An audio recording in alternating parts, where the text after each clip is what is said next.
Business School, and I feel very proud to welcome you all to the first batch of our PGTM.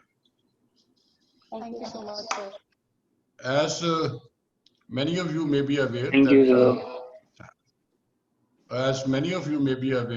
we are one of the prestigious education institution in Chandigarh. We started our ST college way back in '73, and we have completed 47 years in education. And as most of you may be aware that we enjoy very high reputation in the commerce stream. Same in Punjab, Haryana, Chandigarh, Himachal Pradesh, and J&K, the way Shri Ram College of Commerce enjoys in the commerce stream in Delhi. And we are committed to make PMLST Business School a better name as compared to SD College. And you being our stakeholders, I can assure you that we are going to try our best to give you the best of the teaching and best of the industry interface also. Now, last date for the admissions to the PGTM because of pandemic has been extended up to 25th of August. So simultaneously, we are going ahead with the admissions, and there seems to be a possibility that this last date may further be extended because Supreme Court about 2 days back, they took a decision which was very landmark decision that we cannot afford to waste 1 year of the students. The student 1 year is very important for us. They allowed G and NEET examination to be conducted. So I am hopeful that Supreme Court may allow the universities also to go ahead and conduct the examination of the final year in September.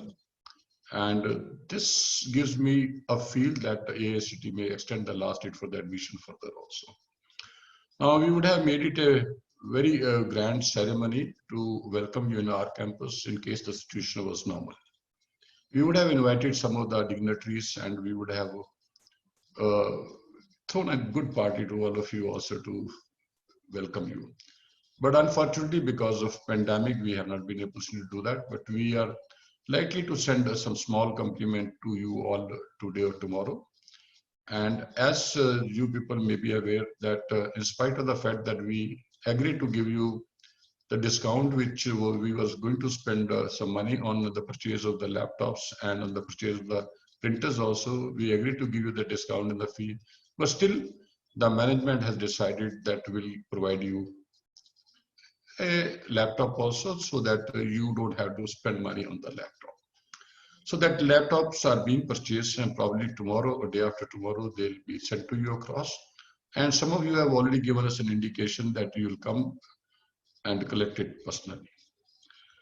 So a great feeling to have you as our first year students, and it's going to be our endeavor to provide you the best of the internships and the best of the placements also. As we have been assuring you during our interaction at the time of your personal interviews also that we are going to provide you the best of the industry interface. We have got one of the top ranking. I when I introduce him, I'll tell you what is the background of this gentleman today as one of the speakers.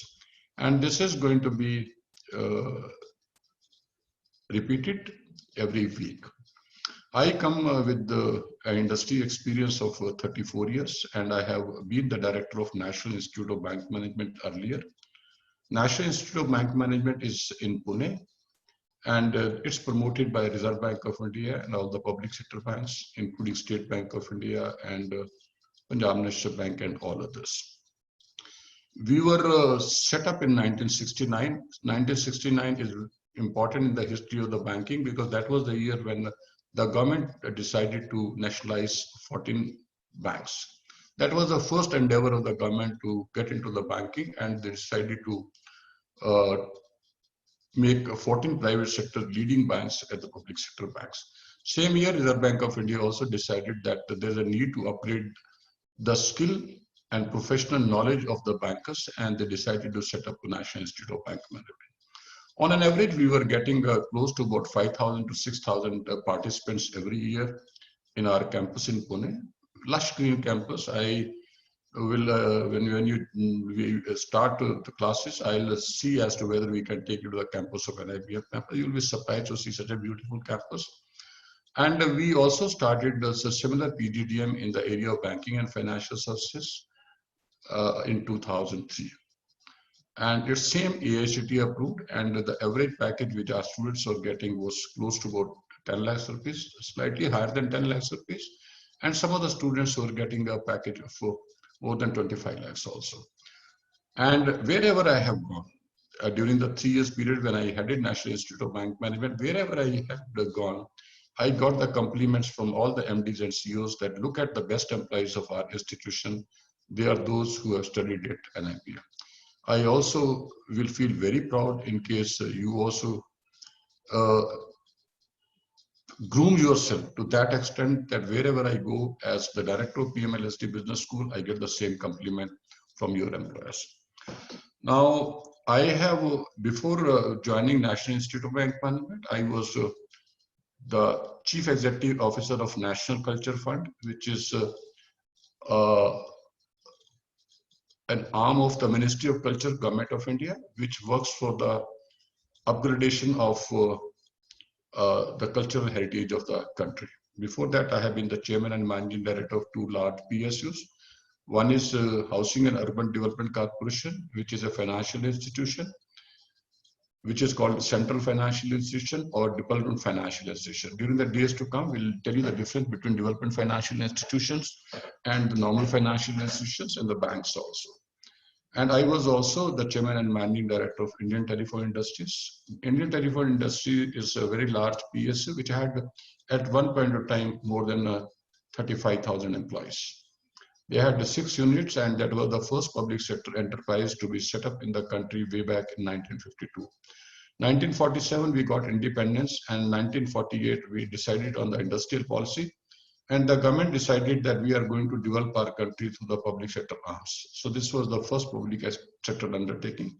You must have not been born, maybe majority of you must not have been born. We used to have the landline black color telephones, and all the telephones, black color telephones, very heavy telephones. They were manufactured by Indian Telephone Industries. Before that, I have been director of finance of 2 central PSUs, and I have to my credit a revival of 2 chronically sick PSU. Indian Rare Earth Limited, where I was the director of finance, it was a loss-making PSU, which was revived in just 6 months of my joining. And Indian Telephone Industries was also on a ventilator. It was just about to die when I was shifted by the then Prime Minister to ensure that this company is revived. So I have, to my credit, the revival of 2 PSUs also. So I'm going to discuss with you whenever we meet. I am going to discuss with you a few things. In case you want me to cover a few more things, I'll be very open. I am going to discuss with you all the latest developments which are also necessary for you to be updated. In case you want to be a successful manager or successful entrepreneur or successful businessman, knowledge is a power. You have to be totally updated on the latest things. I'll be discussing with you about the latest developments which are happening in our country or maybe world across also. I'll be discussing with you about the banking industry, about the corporate social responsibility, about the corporate governance, and I'll also be discussing with you my experience of reviving the 2 chronically loss-making PSU, because I have been instrumental. So it's good to share with you, because many of you may be having these type of challenges to convert your loss-making arms or lot-making branches into profit. So I'll share with you, and I'll also share with you whatever you want me to share, maybe on financial, maybe on general things. Now, as regards today, the big news of today is that the government of India has decided to set up a national recruitment agency. You may be knowing that we have been going ahead. The government of India has been recruiting Group D and Group C officers through different institutions. Railways had a Railway Recruitment Board. The banks had IBPS, Institute of Banking Personal Services. Same, there was a staff selection commission. The government has decided to dispense with all these different boards, and there will be one institution which will be basically conducting the common entrance test. And the railways and the banks and the other institutions will be recruiting on the basis of the common entrance test, the way you have appeared in a CAT or MAT or GMAT. So now we are also having different management admission tests. So there may be a possibility in the days to come, the government may decide that we will just do away with the distinction between CAT, MAT, XMAT, and we'll just have one test. Like world over, we have got GMAT. So in our country, we have decided that we'll be having this national recruitment agency. And all these institutions which are right now conducting different entrance examinations, they'll be having the representative on this national recruitment agency. Railway will have a representative, Department of Financial Services, Government of India will also have a representative, Railway Recruitment Board will also have a representative. Same is the case with Institute of Banking Personnel Service and Railway Recruitment Cell also. In the days to come, there may be a possibility that some more institutions also may start hiring from on the basis of the common entrance test held by this agency. Now coming to the speaker of the today, I think I'll request Professor Chabda to schedule my lecture or interaction with you, and I'll first share my experience. How did we revive Indian Rare Earths Limited? And it was revived. It was a loss-making, a PSU for the last 8-9 years, and within 6 months of my joining, this company was back to profit. I'll share you what I did to see that this company from a perennially loss-making PSU was just revived in 6 months' time. I'll request Dr. Chabda to fix my interaction with you. And after that, I'll also be very much interested to know, since the classes have been started 2 days back, you have attended the classes. I have been monitoring. I have been told that most of you have been very punctual in attending the classes. So in case there's anything which you want to suggest, in case there's anything which you feel that it requires improvement, in case you feel that there's anything which is not being covered, you are free to send me a mail. My email ID will be shared with you. You are requested to pick up the phone and talk to me either on my landline or on my mobile. We'll be very much interested to hear from you and to make it one of the best business schools, not only in this part of the country, but in India also. Now, coming to the speaker of today, I have great pleasure to welcome Dr. Badri Singh Bhandari. Dr. Badri Singh Bhandari is a great friend, and he is a former officer of Indian Economic Service.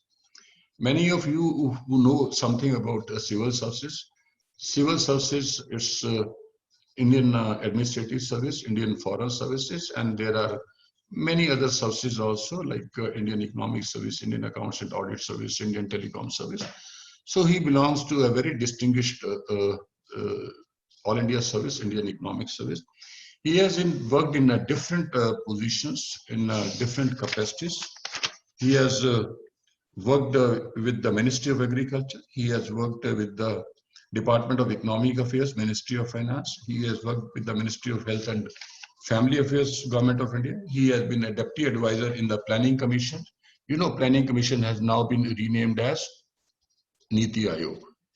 It was Planning Commission earlier, now Niti Aayog. He has worked in the Planning Commission. He has also worked as Director, Department of Economic Affairs, Ministry of Finance, and he has also worked again as Director Advisor in Planning Commission, which is now renamed as Niti Aayog, Government of India. And he also worked in Ministry of Agriculture, Directorate of Economics and Statistics. He resigned from Indian Economic Service to take up the position of whole-time member of PFRDA. Many of you may not be knowing about, so I'll just explain you. Before that, I'll give you the educational background of Dr. Bhandari also. Dr. Bhandari and me, we have got one thing in common. He's also MBA from, he's PhD from University of Delhi Faculty of Management Study, and I am also an MBA from Faculty of Management Studies, Delhi University. He has done his BCom and MCom from University of Delhi, Diploma in International also from University of Delhi, MBA from University of Strathclyde, Glasgow, United Kingdom, and he is PhD from University of Delhi, Faculty of Management Study.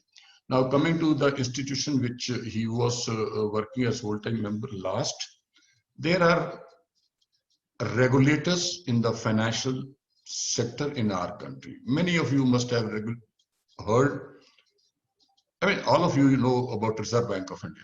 Reserve Bank of India is the regulator for the banking sector.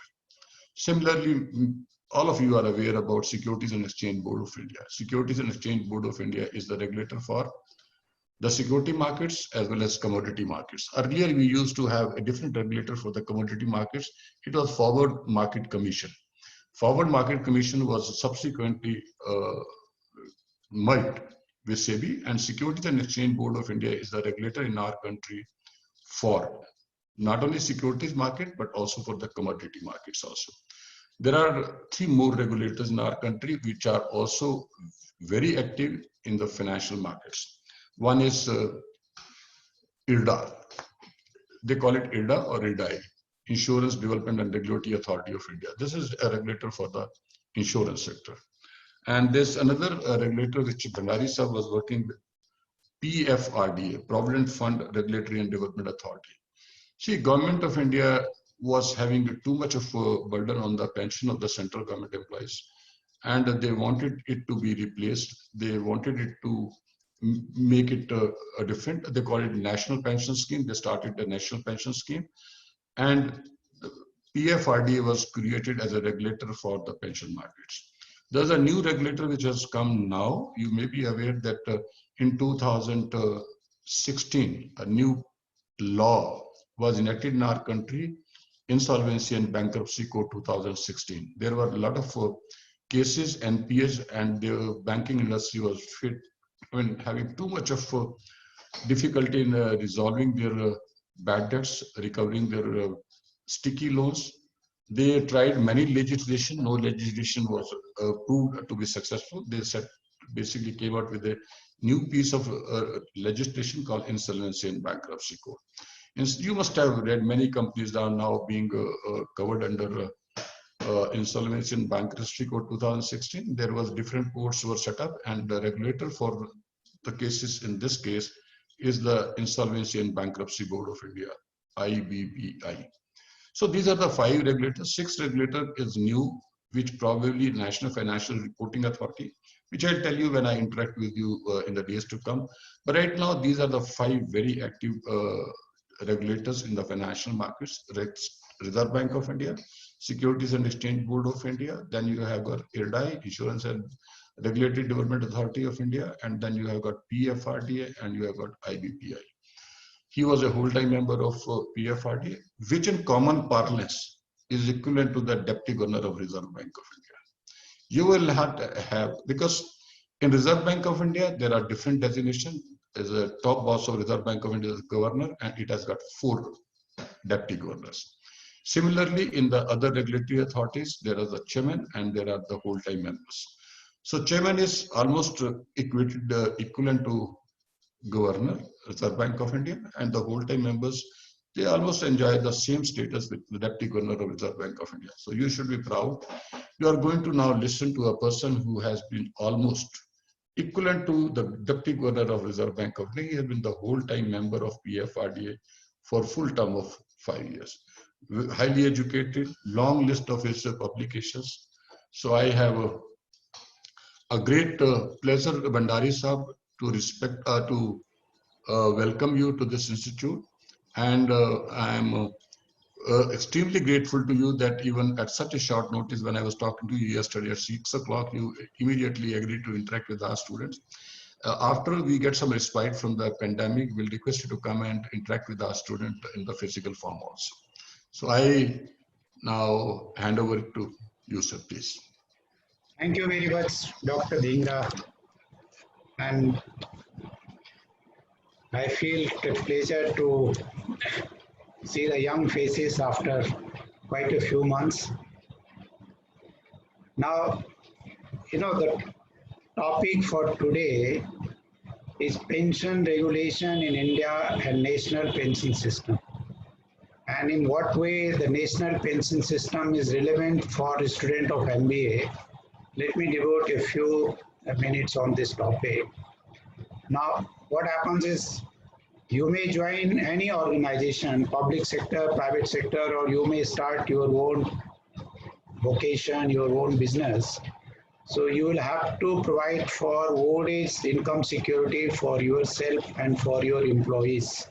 If you join some organization, you will be responsible for providing for their old age income security and for your own self also, because everybody, there is certain period till which one can work, and after that time, it could be 65 years, 70 years, one wants to relax and enjoy based on one's past efforts. So in that way, the old age income security or the pension system is relevant for every one of us. Now can I move the slides from here, or yeah. Now the overview is like, I will devote a few minutes on demographic transition. I have prepared it with respect to the academic, that some of you all have this, commerce, economic background. You may have or you may not be having, but, during the course of MBA, you will be exposed to this background. So in that context, it is relevant. Demographic transition, work participation, employment, old age income security, then pension reform, and then we come to the national pension system. What is the structure? What is the coverage? What is the performance? And what are the challenges? So which, yeah. Now, as for the age structure of population in this country is concerned, it can be broadly divided into three age groups. One is 0 to 14 years. That is basically the children when they are not working. Then 15 to 59, that is the working age. And then 60 plus, that is the post-retired life or post, superannuation. Now, what has been happening during the last few years, the percentage of population in these different age groups, particularly in the old age group, has been going up. Like right now in 2000, right now we are in 2020, I have data up to 2012. So it was 8.6% of the population was 60 plus. And it is increasing at a higher rate than the overall population rate. The next slide shows that. But one positive thing is we are still very young population. Like a large section of our people are in the working age group, and that is called the demographic dividend. And we will continue to enjoy that demographic dividend for another 10, 15 years. Then this is the population pyramid. What is happening is at different age brackets, like 0 to 4 year, 5 to 9 year, 10 to 14 years. On the right hand side are males, on the left hand side are female. So what is, if you see at the bottom, what is happening is our population pyramid is changing its shape. Normally it used to be pyramidical. You see from 10 to 14 to say 80 plus, like the base was very large and gradually it used to decline. So lesser and lesser number of people were at higher age. But now of late what is happening, the birth rates are coming down. As a result, the 0 to 4 and 5 to 9 is in a different shape. So it is possible that over a period of time it will become inverted pyramid, in the sense that we will have a large number of people who will be in the age group of like non-working age group 60 plus, but very huge number. And then people in the working age group, that is 15 to 59, relatively smaller number. That is what is in the advanced countries, in Japan, in Scandinavian countries. So then the dependency ratio increases, like, the number of working population have to finance a large chunk of old people. Yeah, um, this is the rate of growth of elderly population versus rate of growth of general population. So during the last few decades, I have given from 51, 61, 61, 71, what had been happening, that the rate of growth of elderly population has always been higher than the rate of growth of the general population. It means we are growing very fast and we are growing at low per capita income. Like, there are many other countries, many societies where the number of old people are very large, but that proportion has come only after they have achieved a significant level of per capita income. In our case, we are still around $2,000 per capita, as against China about $10,000, 5 times ahead of us in per capita income. And then the developed countries, some of them 50,000 US dollar per capita. Okay, now you can, what is happening is we are growing at low per capita income and we are growing very fast. So unless we start planning for it now, it will be difficult for us, to plan for this population, the old age income security of this increasing population. So this is what I have already told you, the birth rates are declining, that there is slowing down of death rates also. Then the dependency ratio is increasing. Like, dependency ratio is basically the number of people below 14 and above 60 divided by the number of working population into 100. And it can be put into two parts. One is the young dependency ratio, that is people below 14, and old dependency ratio above 60. And what happens is, as the ratio increases, the dependency ratio increases, there may be an increased burden on the productive population to maintain and look after the older population, look after their social security expenditure, health expenditure, pension expenditure, like that. So it is an economic issue. So, like, from 91 to 2011, the old dependency ratio has increased, and this is continuously increasing, leading to higher responsibility on working age population to support a continuously increasing higher old age population.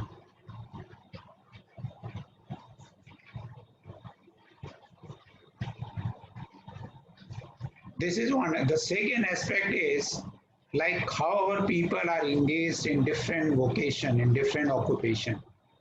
Now, what happens is only about 8% of the population is engaged in organized sector, is working in the organized sector.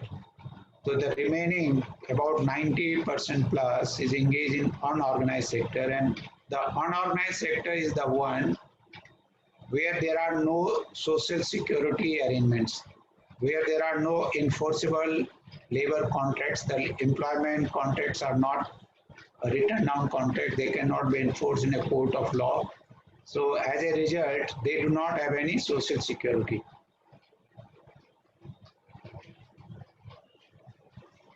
Like in different NSS National Sample Survey rounds, the unorganized sector population has not come down. Like, in the 55th round, which was done in 99-2000, it was 86%. By 2004-5, it remained more or less same, 86% of the population engaged in unorganized sector. And in 9-10, 84%. Now also in 2011-12, there was another round, and again in, I think, 15-16, there was another round. But this percentage has not come down drastically, not significantly. So it still remains quite high. And that is a sign of alarm that we must do something for this sector.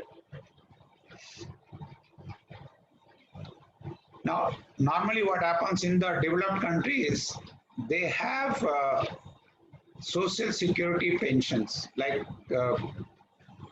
even if one is not working, he gets after a particular age, he gets the old age pension, and if he is unemployed, he get unemployment allowance.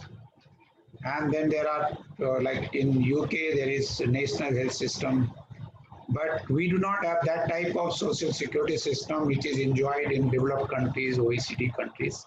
We have other schemes like the National Rural Employment Program, where people who are unemployed, who are below poverty line, if they wish to work, they can get registered with the panchayats and they will be provided some employment.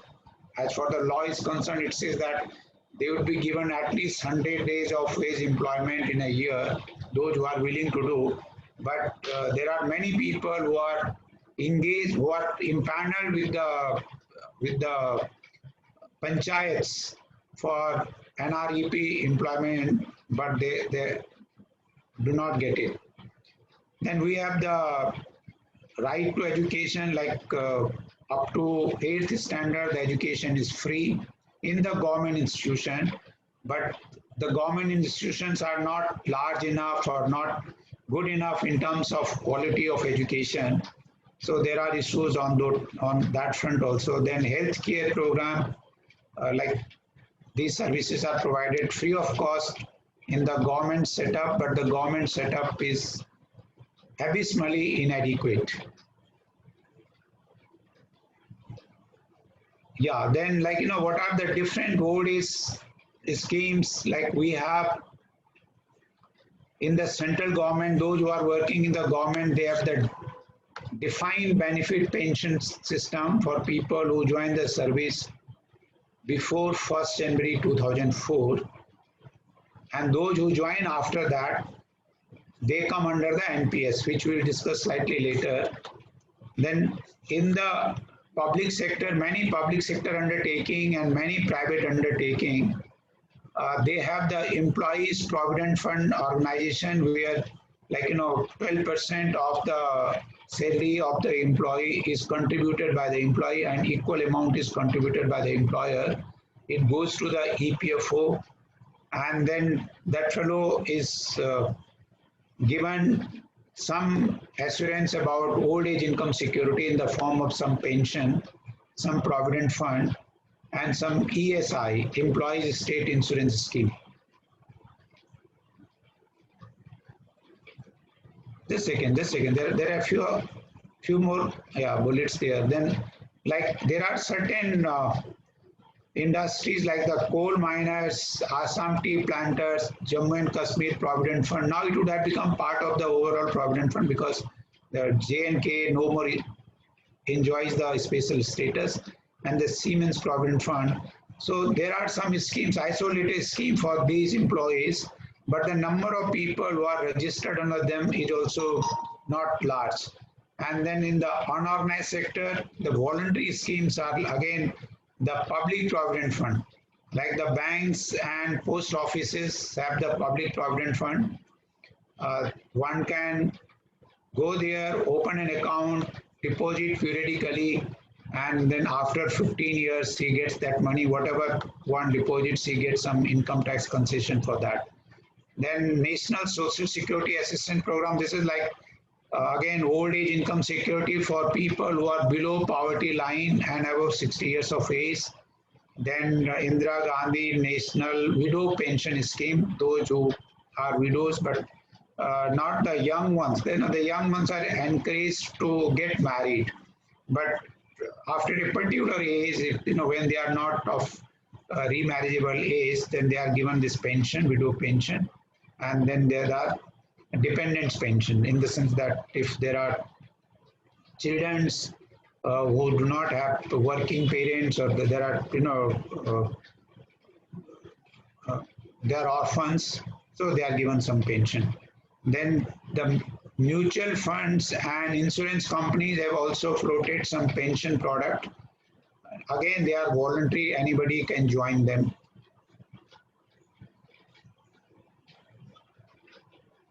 Then, in the light of this background, like a large number of people employed in the unorganized sector.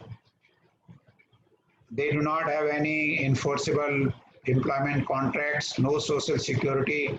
Government set up one group called Old Age Social and Income Security sometime in 1998, which gave its report in 2000, that OASIS report.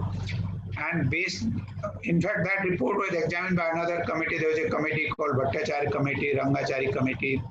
These people also examined it, and ultimately they recommended that there is a need to expand the pension system. Like right now, the pension system is confined to the organized sector for the government employees and those who are working in the organized sector. So there is need to expand it to the unorganized sector also. And there has to be a dedicated pension regulator who would supervise this scheme. So government initially they came out with a resolution. You know, there is a difference between a resolution and an act. For an act, a bill has to be introduced in parliament. There is discussion in the bill in both houses of parliament. There is voting, and once the both houses of parliament pass that bill, then it goes for signature of the president, and then it becomes an act. So initially what government did in October 2003, they brought out a resolution. Of course, you know, the resolution was also placed before the cabinet approved it, and then it was also placed before the parliament, but not for discussion and voting, only for information. So this is called resolution, and they constituted one interim pension fund regulatory and development authority, which would promote, develop and regulate the pension sector in India for central government employees other than the armed forces joining service on or after 1st January 2004. And the state government were given an option, like, you know, if they also wants to join it, they can join, because state government are separate legal entities. So they have to decide through their own legislative assemblies whether they want to join or not. But what happened is today, all the state governments have joined it. Like, so there are some state government who have joined, but they are keeping the funds with them. Like the Tamil Nadu, they have not passed on the funds to the national pension system, that is, which is regulated by PFRDA. But they have introduced the NPS, but they are retaining the funds with them, and they pay the return as on the provident fund. So please, there are a few other bullets. Let me, yeah. Now, this happened from 1st January 2004. Now, from 1st May 2009, this scheme was expanded or thrown open for the entire public, like even in the private sector or even in the unorganized self-employment, like, you know, people who are doing their own work, they can also join it from May 2009. And there is the significant shift in approach of this scheme vis-a-vis the earlier scheme was, it was a defined contribution pension scheme as against defined benefit pension scheme. What is the difference between defined contribution vis-a-vis defined benefit? Like earlier, the government employees and a few public sector employees used to get their pension based on their last salary drawn. Normally, it used to be 50% of the last salary drawn, and that becomes their pension. And in government, this pension would be revised periodically as and when there are pay commissions, and this pension will also indexed to inflation, in the sense that as and when the index goes up, the retail price index goes up, this pension will also be, like, you know, one will get the dearness allowance on this pension. That used to be there for the central government employees who joined service before 1st January 2004. In the defined contribution pension, the difference is both the employer and the employee would contribute 10% of the basic pay plus dearness allowance of the employee, and this money will go to NPS trust. We'll come to that, what is NPS trust. And then from there it goes to the pension fund manager, and pension fund manager will invest it in different financial securities as per the investment guidelines prescribed by the regulator. So that is the defined contribution pension. Finally, the PFRDA Act, like initially I said it was set up through a resolution in 2003 itself, started working from 1st January 2004, but subsequently an act was introduced in Parliament, which was passed in September 2013 and notified from 1st February 2014. The difference between passing of the act and notification of the act is, like passing is, it is passed by both houses of Parliament and assented by the President, it becomes an act. And notification happens when it is there is a provision in the act that it will become effective from the date of its notification. So that notification was done from 1st February 2014. So that act became operational from 1st February 2014, and then government set up a statutorily constituted pension regulator, namely the Pension Fund Regulatory and Development Authority, with a chairman, 3 whole-time members and 3 part-time members. The part-time members were representing different departments of the government. One was the Department of Financial Services, another one was the Department of Pension and Pension Reform, and third one was Ministry of Finance. And the aim of, the objective of this act is to promote old age income security by establishing, developing and regulating pension fund, to protect the interest of subscribers to schemes of pension fund and for matters connected therewith and incidental thereto. So basically, this is the intent of this act. Subsequently, the regulator, that is PFRDA, brought out a series of regulations. Now, because you are those who have done LLB or those who have some working experience, they would be knowing what is the difference between act. I have told you what is the difference between bill and act. Bill is only an intent that an act will be passed. The bill is introduced in Parliament. Once both the houses pass it, the President signs it, it becomes an act. The regulation are subordinate legislation. They tell basically the nitty-gritty, how the act will be pursued, what will be done by different people, what will be the functions, roles, things like that, how somebody will be held responsible. So it is more detailed, and these regulations are brought by the entity which is supposed to regulate.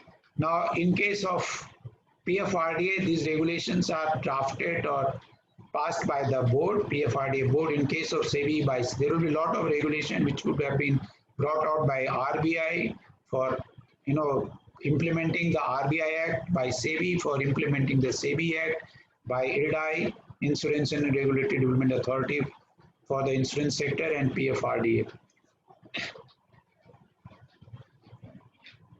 Yeah, now what are the functions of PFRDA? So basically it regulates now let me tell what does regulate mean. Regulate means framing the regulations, the do's and don'ts, supervises. Now actually seeing whether those who are supposed to be regulated, are doing as per the regulation or so, that is called supervision.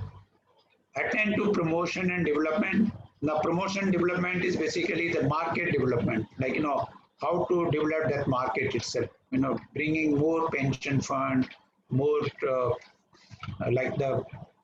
we call them points of presence, who are the interface between the subscriber and the intermediaries which are attending to them. So developing those markets. Then and administering the Atal pension. There is another one is National Pension System. and another one is Atal Pension Yojana. There is a difference. The Atal Pension Yojana is a scheme of the government.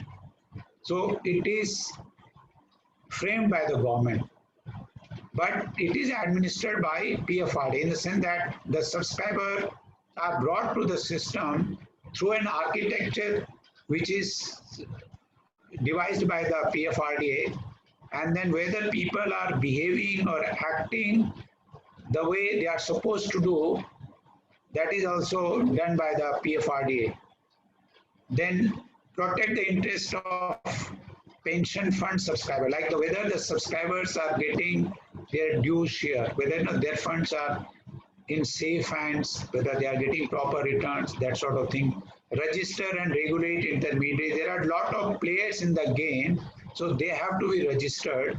Registered based on certain norms, like there will be qualification for those people, and then again there are do's and don'ts, the functions for them. So that has to be seen. Approve schemes, terms and conditions, and lay down norms for management of corpus of pension fund. Basically, the guidelines how the pension fund will be managed.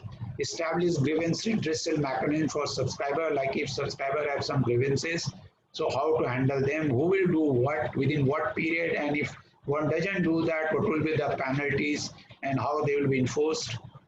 Promote professional organization connected with the pension system. Settle disputes among the intermediaries and between the intermediaries and the subscribers. There are different intermediaries. We'll come to that architecture shortly.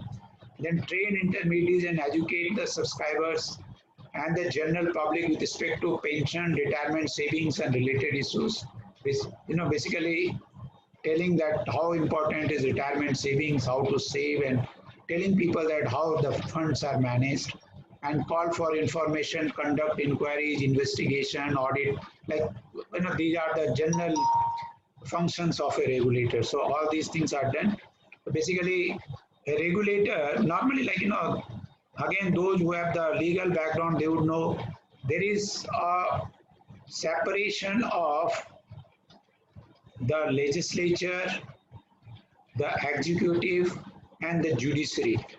Those who frame the law do not execute the law, do not implement the law, and those who implement the law, they do not sit in judgment to see whether the law is implemented the way it should have been done or not. So these three functions are done by three different agencies, namely the legislature, the executive, and the judiciary.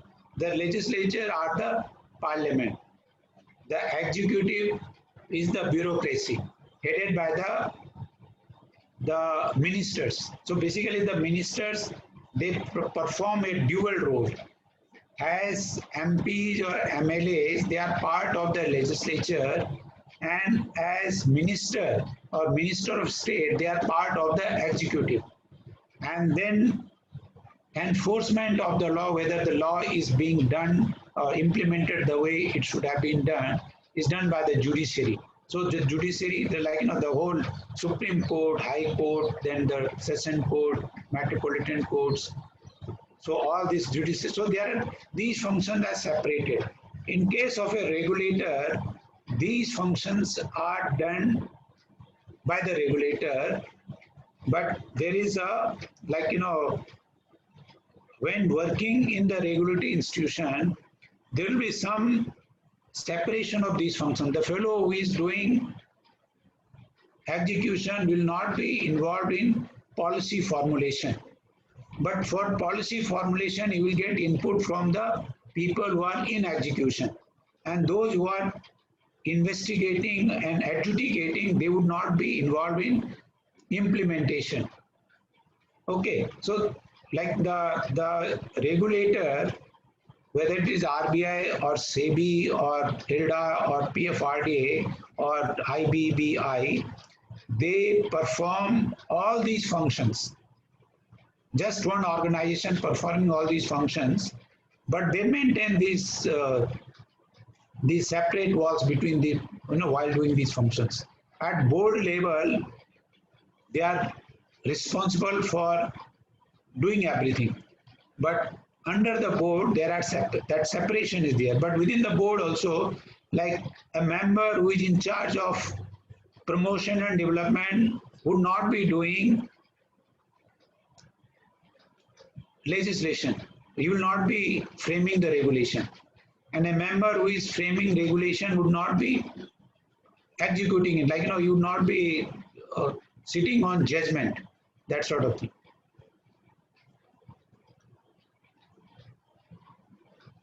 Now the national pension, what is the national pension system?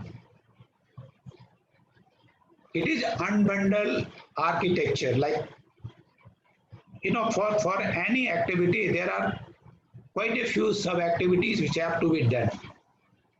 And what has been done here, like say the activities could be registering a subscriber, getting money from the subscriber, maintaining his account, then managing those funds. So these are sub-activities. Now all these activities are unbundled. Okay, under NPS, these activities are unbundled and they have been given to different players in the market who had the expertise to manage or to do those activities in the most efficient manner. And because of that, the NPS is the unbundled architecture leveraging the specialized intermediaries with minimum possible cost. One way is you set up one institution and that institution does everything. Now, it is possible that that institution may not be having the necessary expertise. The another one is we have unbundled the different activities and given them to different organizations on competitive bidding basis to do it, so that they are doing it in the most efficient manner, that optimum where their minimum average cost. Such a platform provides a technology-driven, low-cost pension product which is portable across geographies and employment. Another thing is today you might be doing your own work, you are running your own business. Tomorrow you may join some organization, some Fortune 500 company as an employee. So you can have your NPS account today. When you join that organization, you can put that account there and then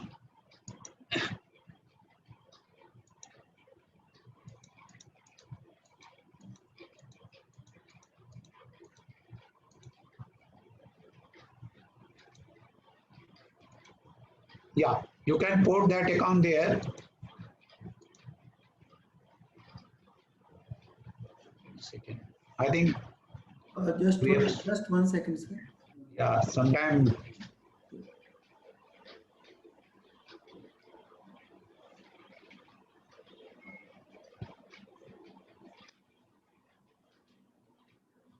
Yeah, please now. Yes, one back, previous.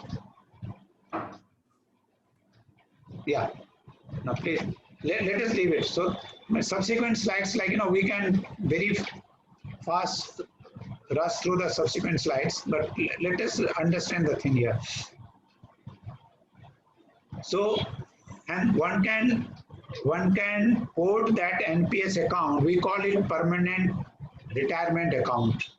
Permanent retirement account, and it is given a number, so it is called PRAN, P-R-A-N, permanent retirement account number. So one can put that account from one vocation to another vocation, in the sense that today one is working, one is self-employed, he opens the account, tomorrow he joins some private sector organization, he can have the contribution from that private sector employer also in the same account and contribute his own contribution also, and then at some point of time he may join the government at very high level or the RBI, the regulator.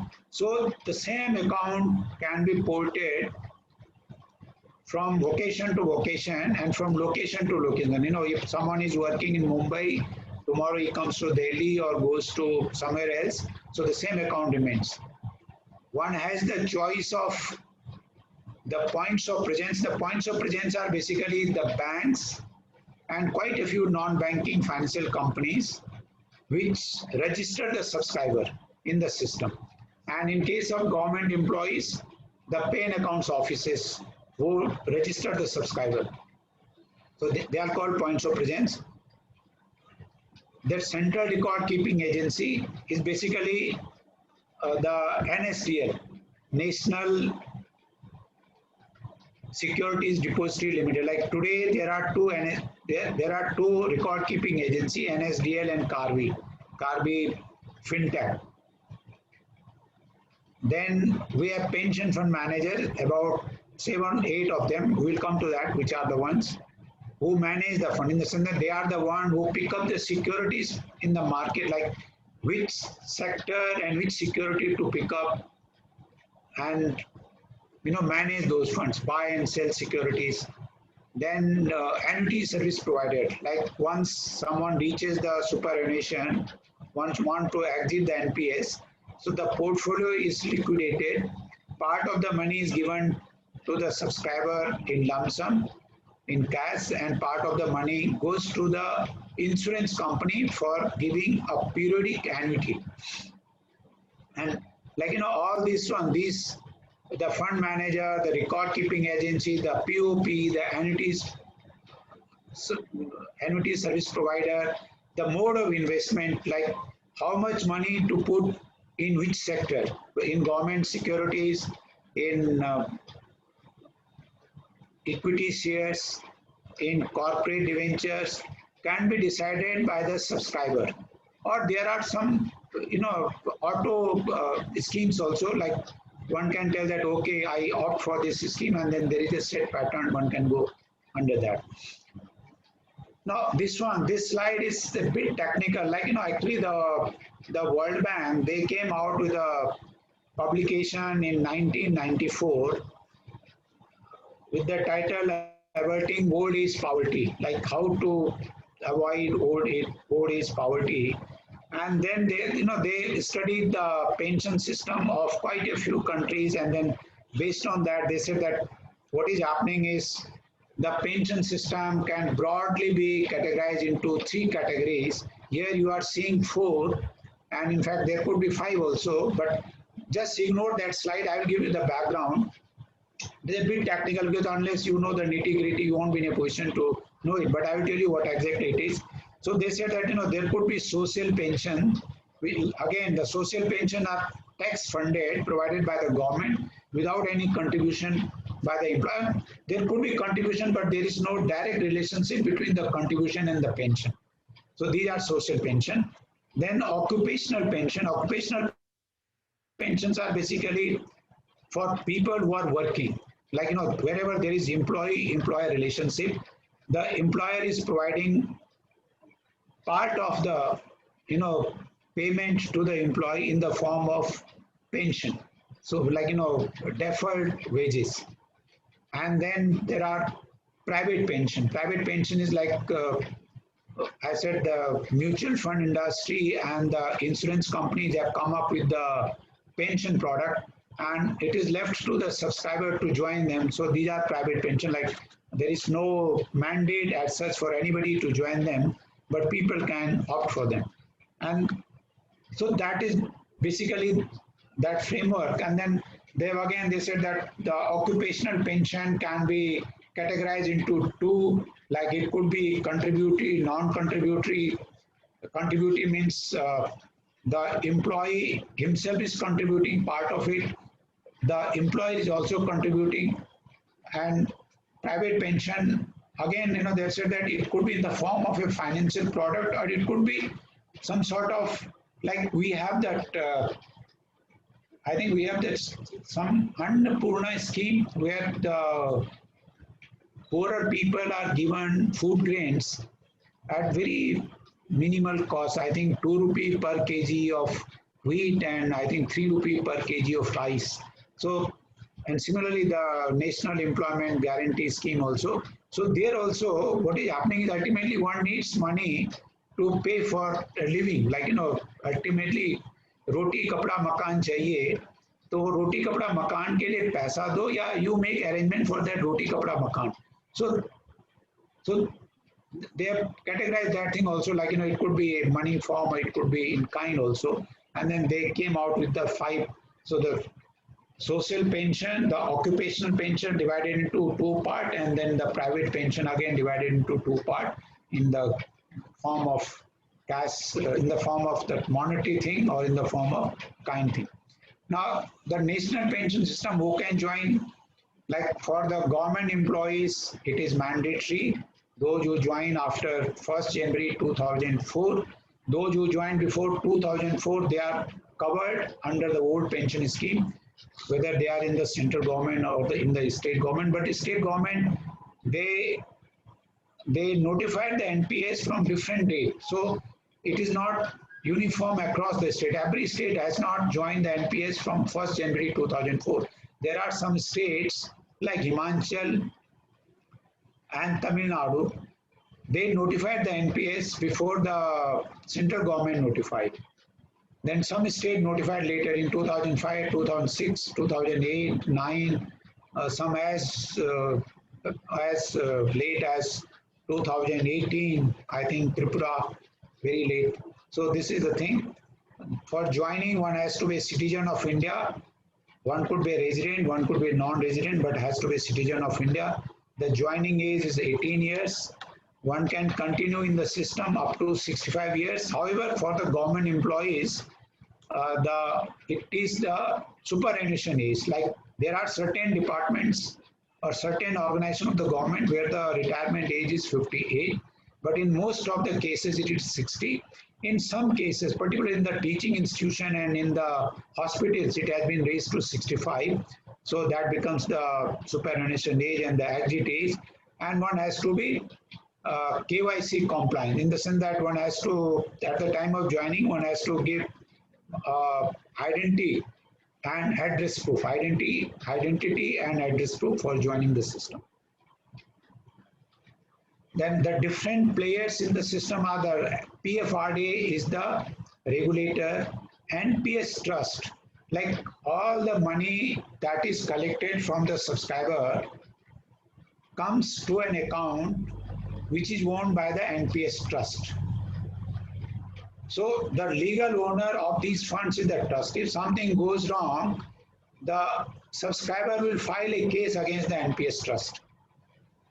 Okay, so the NPS Trust is a legal beneficiary of the fund, but the ultimate beneficiary is the subscriber of these funds. And then there are points of presence. Points of presence are basically the bank branches, lot of non-banking finance companies which have joined to bring the subscriber on the platform. The nodal officers in the government, like the pay and accounts officer who register the employees for the subscriber interface, basically between the subscriber and the NPS Trust or the CRA. So then there is a central record keeping agency who maintains the account of the subscriber, the individual account, how much money in one account, that is maintained by the record keeping agency. We have 2 record keeping agency, and these are NSDL and Karvi. We have one trustee bank. Trustee bank is basically, because the money, one thing is the money flows from bank to bank, and the data flows from the record keeping, the points of presence and nodal officers to the record keeping agency. And the pension fund, like the money, once it goes to the trustee bank will pass on that money to the pension fund, and pension fund invest in securities. Then the custodian, like whenever the pension fund buys these securities, they are financial securities, like there will be the government bonds, government bills, commercial paper, certificate of deposits, debentures, equity shares of companies. So these are maintained by the custodian, and the stock holding corporation is the custodian.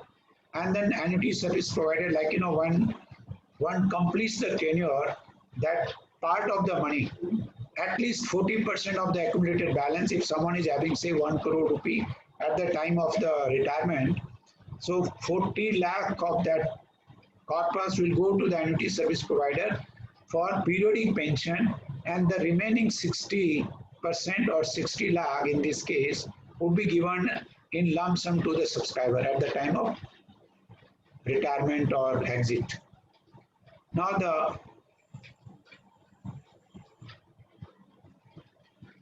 next slide, yeah. Now this is the NPS architecture. Now basically, can you see the cursor? Like, when I'm moving the cursor, can you see it on the board? Am I? Can you see the cursor, movement of the cursor on the board? Yes, sir. Yes. Yes, sir. Yes, sir. Yes, sir. The subscriber joins, like, if it is a government employee, the subscriber joins through his DDO, there is drawing and disbursing officer.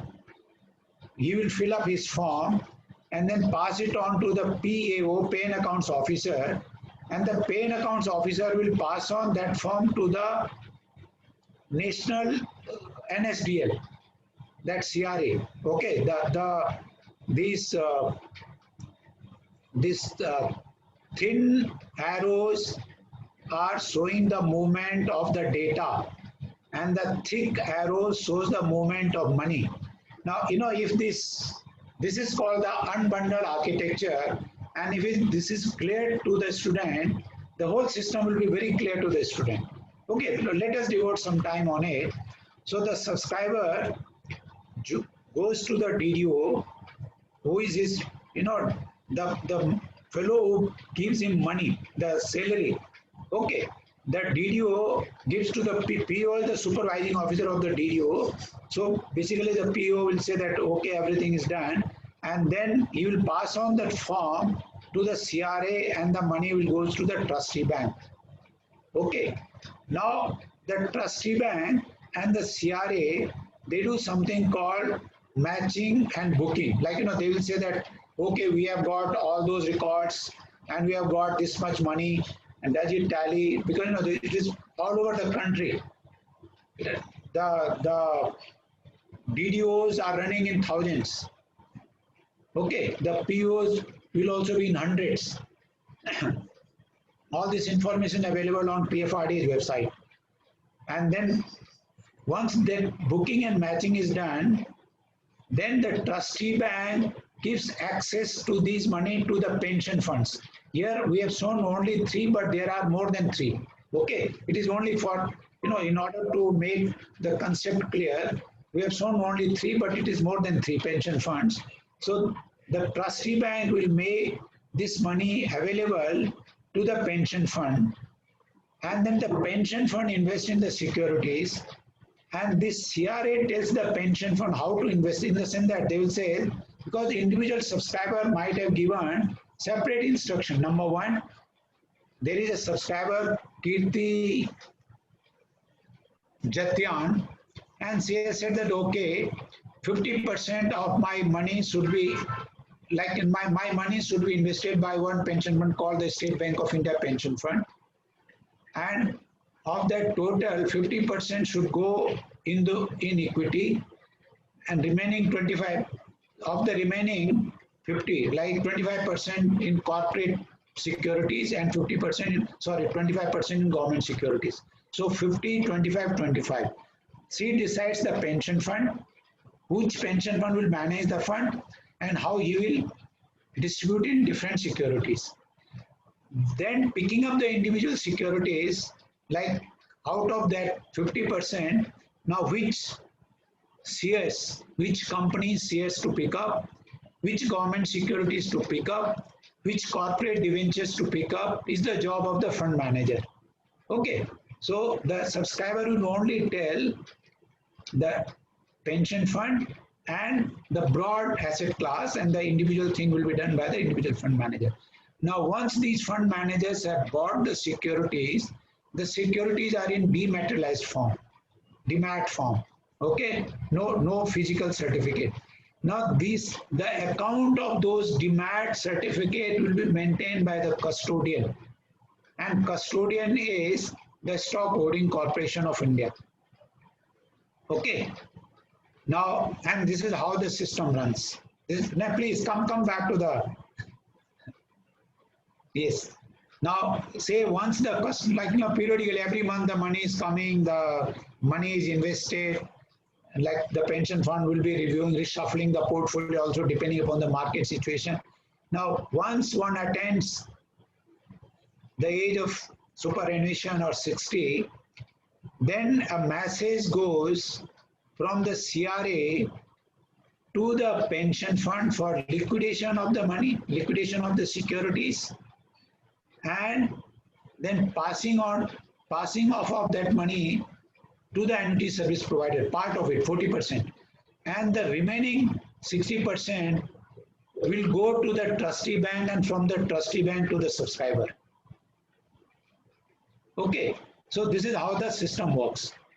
And the NPS, no, please, let us understand the rest of it is just the NPS trust is basically the, the overall, like it holds the securities for the beneficial interest of the individual subscriber, and it has the legal estate in the sense that if something goes wrong, some suit is to be filed, so the trust will file the suit, like against any of the intermediary, like if the CRA has not done properly, the PFMs have not done properly, the custodian has not done properly, the trustee bank has not done properly, like, so all that thing will be done by the NPS trust, and the PFRDA is the overall regulator in the sense that it has devised that regulation. It monitors and supervises the system, whether everybody is, like, the PFRDA itself doesn't do anything. The money never comes to the PFRDA. Okay, the individuals are not registered with the PFRDA. But those who are responsible for registering the subscriber, those who are responsible for managing the money, maintaining the record, maintaining the security, if they do something wrong, which will be brought to the notice of the PFRDA either by the intermediaries or by the subscriber or by the NPS trust, then PFRDA can take action. It can impose fine. It has that judicial power also. Okay, through proper investigation, inspection, investigation, whatever is required, then it will do that. So in a nutshell, that is the thing. The subsequent will be quite easy. Now, please, next slide. Now, like for joining, one can, there are two type of accounts. One is called Tier 1 account, that is the pension account. Another is Tier 2 account, that is called income account. Now, for general subscriber, the tax benefit is only for pension account. The income account or the savings account is basically one can contribute and one can withdraw. And the minimum balance for opening the account, there has to be, whenever someone is investing, there has to be minimum 500 rupee. In 1 year, at least 1000 rupee. And this is how the account keeps on running. Next, please. Like the employer, in case of the government subscriber and public sector undertaking, from 1st April 2019, government have decided to contribute 14% of the basic pay plus dearness allowance towards the NPS of the employee. 14% of basic pay plus DA, and the employee pays 10%. Prior to that, it used to be 10%, 10%. In case of private sector, it could be any arrangement between the employer and the employee. In most of the public sector undertaking, banks, insurance company, it is equal. It used to be 10%, 10%. But after the government decided 14 and 10, 14 by the employer, 10 by the employee, it is possible that some of the private sector might have changed this arrangement. It could be just one also. Only the employee is contributing, employer is not contributing, depending upon what is the employment contract between the employee and an employer. If the employer is under obligation to contribute for the old age income security of the employee, then the employer has to contribute periodically. If the employer is not under obligation, then it is a separate story. Next, please. Next slide. Now, again, I've said that there are options, like the options can be exercised by the individual subscriber. In some cases, in case of the corporates and in the government, it is like, the government have, initially they said that, okay, we will have these three fund managers, namely the LIC, SBI and UTI. The government said that these will be our fund manager. But for the private sector, all these fund managers, like, SBI, LIC, UTI, HDFC, ICICI, Kotak, and Birla, Aditya Birla. So all these were open for the private sector. Now government have also opened up these fund managers and investment scheme for the employees. Like, the employee themselves can decide. Next, please. This slide, actually, I got yesterday that, I have to prepare this thing, though I had one presentation long back, and then I took that slide and tried to update it. Now, this data is as on 31st July 2000. Heading, I don't know what is the heading, but it is as on 31st July 2019. Sorry, 2020. This data. And, these columns, I leave it to the student to fill up these columns. It is simple, like, if you have the total, you divide these numbers by this total, you will get these averages. This is the total, these numbers by these, you will get the averages. So what percentage of contribution is coming from what segment? These segment like central government, state government, then I have total for the total government sector.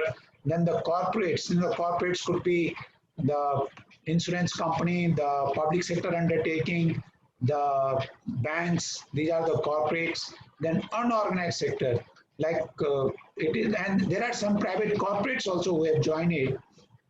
Then unorganized sector, like there could be self-employed people who have joined it. Then NPS slide is basically for the poorer section of people, where government also used to contribute earlier. Now, in case of NPS slide, government have come up with the Atal Pension Yojana. So that is a separate scheme, so I have not put here a APY. In subsequent slide, maybe the APY is also there. So this is what it is. So today, there are, as of 31st July 2020, there were 1 crore 36 lakh subscribers with a contribution of 3,43,000 crore. Okay, 3,43,000 crore. This is the money which they have contributed over a period of time, and the value of that money was 4,70,000 crore.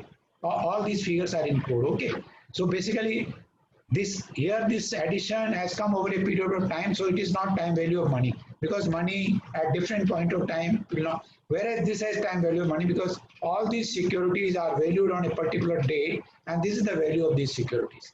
So the value, this 343 is worth 4,70,000 crore 764 as on 31st July 2020. Next one.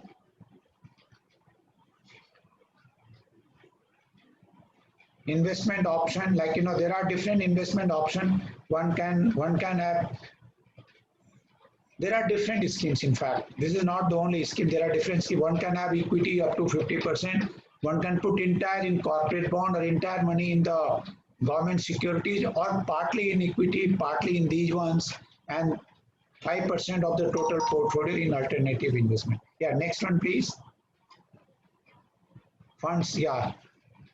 Again, like, there are asset classes E, asset class C. Like, there are some fund managed by moderate life cycle. We have something like a moderate, like, one is the active portfolio management, another one is passive portfolio management.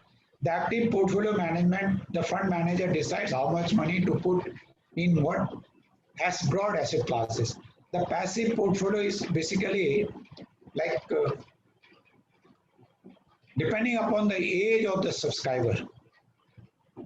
When one is younger, one has a longer period to subscribe, and one can take risk also, because over a longer period of time, the risk will average out. So, like, one can average out the risk. So a higher proportion of that portfolio goes to equity. And as one ages, increases in age, then that equity components comes down and the government asset component goes up and the corporate debenture component also comes down. So this is one, like, we call it moderate life cycle. Then there is one we call conservative life cycle, and then aggressive life cycle. Like in the aggressive life cycle, aggressive pension fund life cycle, up to the age of 35, one can put up to 75% of the portfolio in equity. And then after every year, like, whether one is 18 years or 35 years, up to 75 will go into equity. And then after every year, that equity portion will come down and government security will go up and corporate will also come down, because it is considered that the equity is the most risky, corporate is number 2 risky, and government securities are least risky. Government will not default in payment of the periodic interest and repayment of the principal. So the risk is basically with respect to these ones. However, government securities also bear the risk because all these securities are subject to market interest rate. So if there is any variation in the interest rate, the securities will also change in value. And like, those of you who have studied economics, there is something called inverse relationship between security price, bond prices and interest rate. So that, in finance, you will be taught all those things. Next one, please. Again, this is a bit dated, but here the concept, like what proportion of the portfolio was in government security? About 50% of the portfolio as on end December 16 was in government securities, 35% in corporate debt, about 12% in equity, and 3% in money market.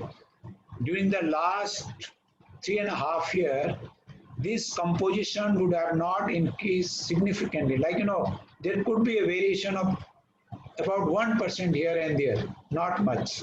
Okay. So basically, it's still a large proportion of the component is in government securities. Next one. Here, and this is basically asset classes.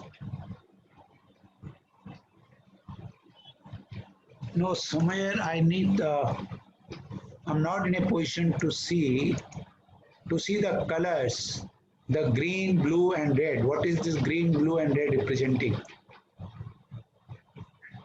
There would be, can I?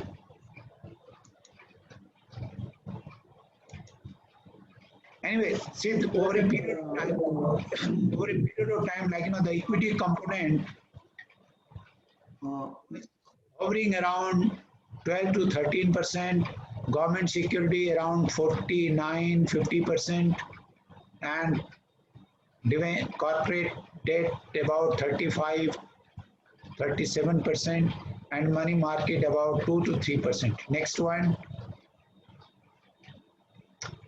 Now this one is like how, like the corporate debenture portfolio of the central government scheme. Okay, how that is invested, like in terms of the credit rating of the securities. Now say the blue is representing here AAA rated, like what proportion of the like credit analysis of the CG scheme, and this is also CG scheme of different, the LIC, this will be SBI, this is UTI. So basically, let us see this one. The LIC is managing the central government scheme, and of the total corporate debenture portfolio, because the credit rating is only for corporate debenture. There is no credit rating for equity, and there is no credit rating for government securities also. So we are talking only about the corporate debentures. Okay. Now, and in terms of rating, like 74% of the portfolio was in AAA rated securities, then about 16% in double A plus rated securities. So basically, what I want to convey is a significant proportion of the corporate debentures was in high rated securities. Okay, like the DA, there is very small portion, like the fund manager would never have invested in non-investment grade securities, but over a period of time, some securities slide down in their credit rating, and the fund manager is not in a position to liquidate the portfolio, and then he is stuck with those securities. So then there may be some proportion in those securities. Otherwise, normally it is in high rated securities. Basically, your funds are in safe hand. Next one. This is about the sectoral composition of the securities. Here again, the data is a bit dated, but the concept remains the same. Like there are different sectors, the IT, automobiles, then oil, petrol, fast moving consumer goods, pharmaceutical, banking. Okay, so this is like which sectors are performing well. So a higher proportion of the portfolio is invested in those sectors and lesser proportion will go in other sectors. The sector itself may not be doing well where the investment is very less, but within that sector there may be isolated companies which are doing exceedingly well, hence the investment there. Or it could also be that at some point of time this sector was doing well, so there was very significant investment, and then later on it was reshuffled, and then the fund manager is still stuck with some investment in that sector because it is not liquid now. It cannot be sold in the market because it has depreciated in credit rating, diminished in credit rating. Next one. Now these are the returns. Like there are different schemes. The different fund manager, SBI, LIC, UTI. There are one. Reliance is no more there. Reliance portfolio has been taken over by the public sector, SBI, and Aditya Birla has joined. So from again, this data is available. I will tell you some references.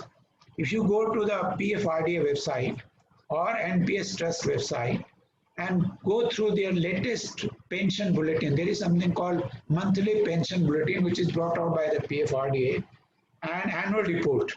So the pension bulletin and annual report would give you the latest data.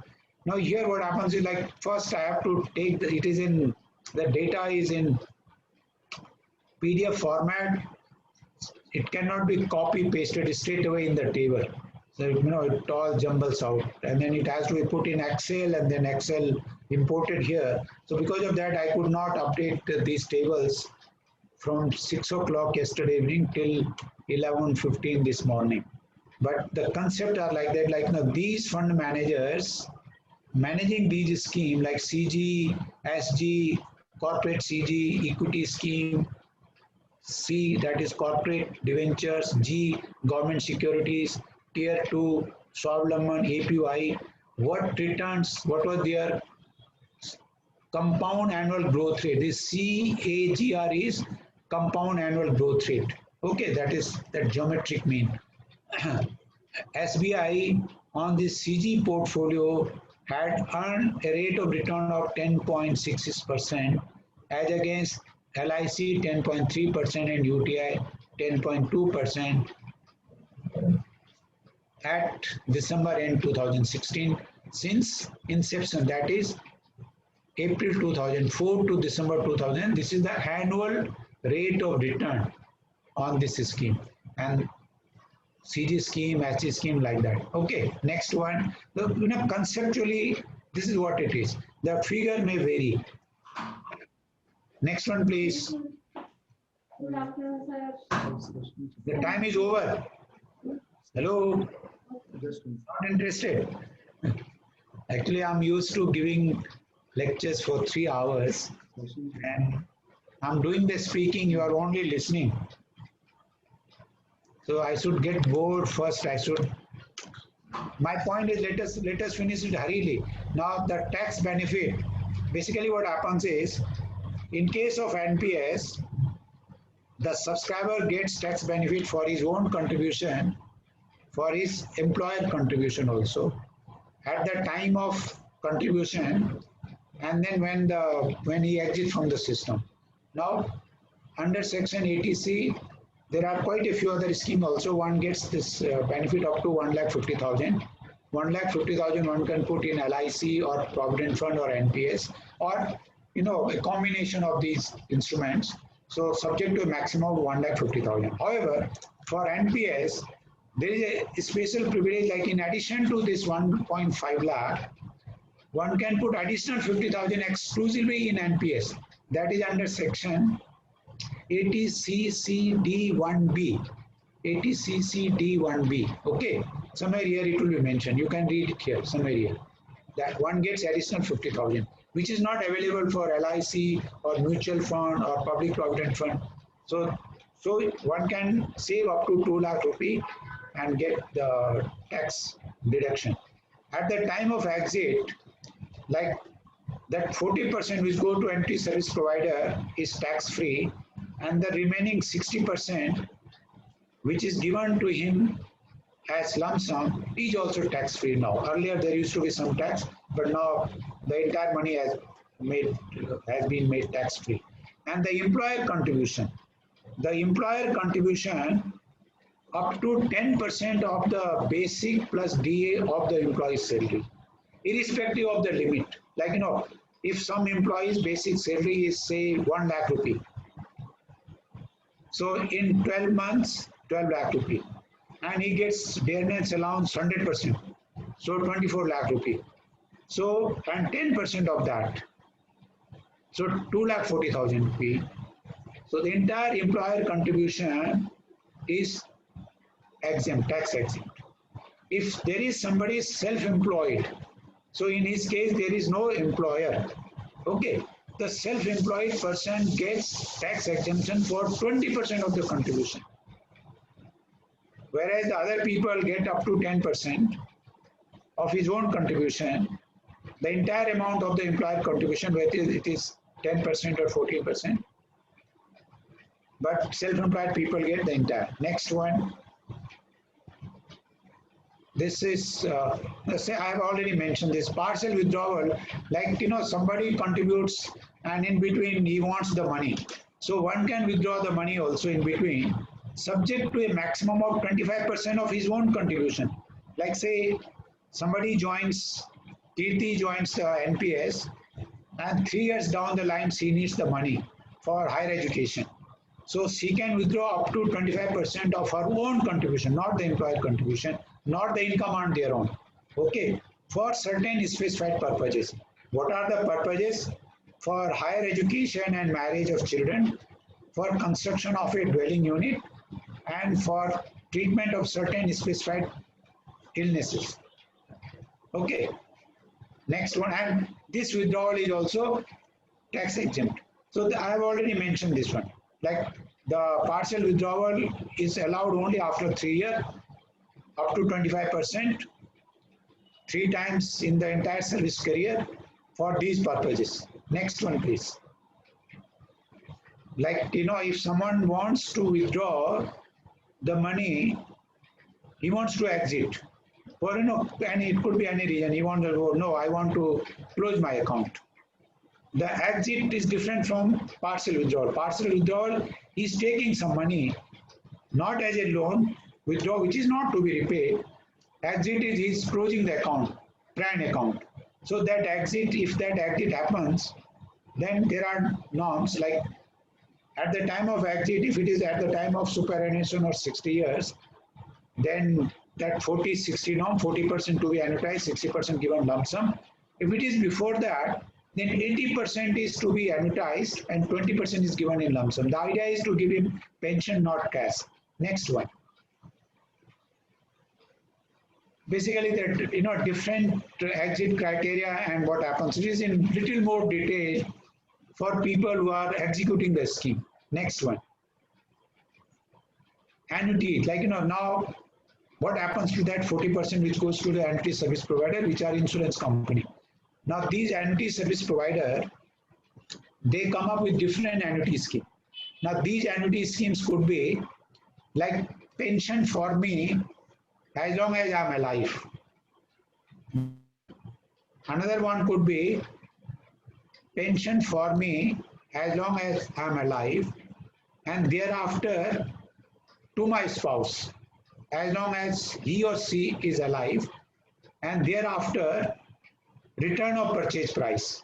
Like, if that 40% is the purchase price of that annuity, and say if it was the corpus was 1 crore, 40% is 40 lakh rupees, that 40 lakh has gone to the insurance company.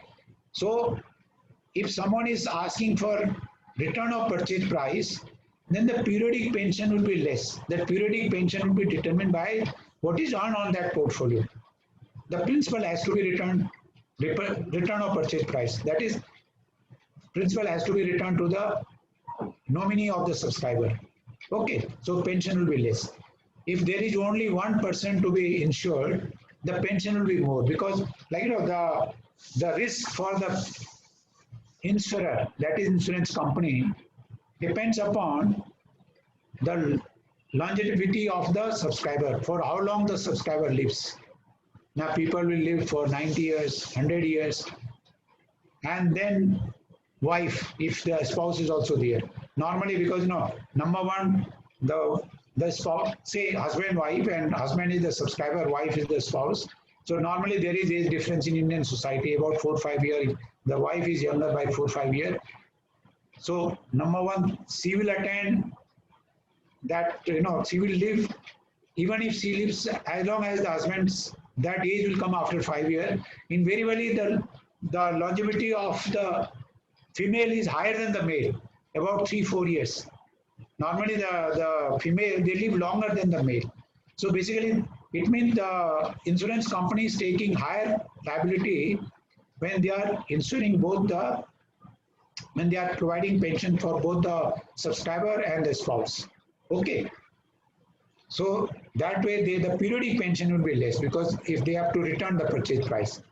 And then, it could be like annuity for 5, 10, 15, 20 years, then annuity with return of purchase. But these are different variations of the annuity. And this is nothing but a financial contract. Depending upon what you opt, they will devise that, that annuity providers, that actuaries, they will devise the thing. You will be taught all those things when you do the finance in your first year, how these annuities are done. Next one, please. These are the annuity service providers. Basically, these annuity service provider are insurance company registered with IRDA, but in panel with PFRDA. They are registered with IRDA. It means they are regulated by IRDA. Okay, but, they are just in panel with us. We will only see them whether they are doing it properly, the way to be done for NPS. And these are the companies as of now. These 12 companies, like all of them are insurance companies, life insurance company. Okay. So these are the companies who get that money at the time of. One can opt for any one of them. So you have a choice of the POP, which bank through you want to go, or your employer.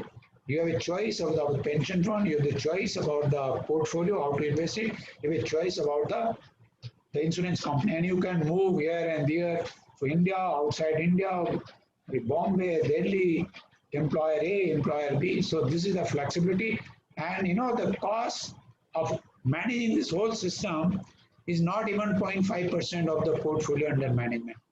Like when you open an account with LIC, with the insurance company for other schemes, not NPS, their cost is much higher. Their annual report tells it. I read their annual report some years back, and their cost is about 5 to 6% of the money that you give to them. Okay, that 5-6% of your own contribution is not available to you. It is never invested. That goes towards their administrative expenses. If you open with the mutual fund, their cost is about 1.5% to 2.25%. It depends upon higher the size of the fund, lower is the cost. Lower is the size of the fund, higher is the cost. Okay, because there are certain fixed costs which have to be incurred irrespective of the size of the fund. Because in case of this NPS, these costs have been prescribed by PFRD, and we have kept it deliberately low because we wanted to bring more and more people from the organized sector to the system. So just 0.5% of your contribution. Next one. These are the different costs. It is not, may not be very relevant to you, but this gives an idea. There are certain costs which are in absolute terms. So irrespective of the portfolio, you pay only this much. And there are certain costs which are as part of the portfolio, like the custodian fee, the PFM's fee, the NPS trust charges. So these are the costs. Next one. There are, one can join the NPS through the eNPS, like by sitting on your computer at your home with internet connection and computer. You should have the KYC document, soft copy, and you can open your account. In brief, these are the things mentioned here. If you want to get the detail, you go to NPS Trust website or CRA's website. You'll get all those details. You can open your account today itself. And then, you can update your address. You can make a contribution in your tier 1, tier 2 account. You can change your fund manager. You can change your portfolio composition, like investment thing, how much in security one, corporate deposits, corporate debentures, how much in government securities, how much in equity shares. All that can be done by sitting at home. Broad this thing. The individual picking up securities done by the fund manager. Next one.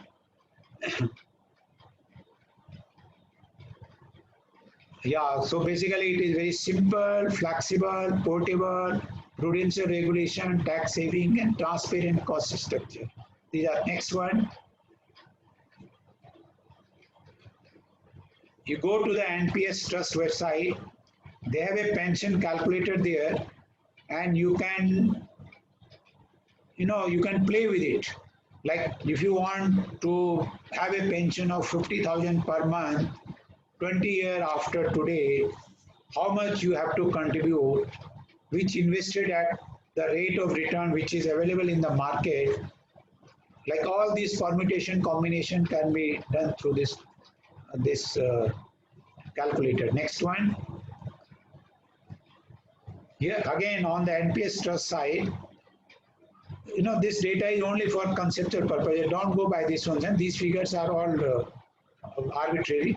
So basically, like there are different fund managers.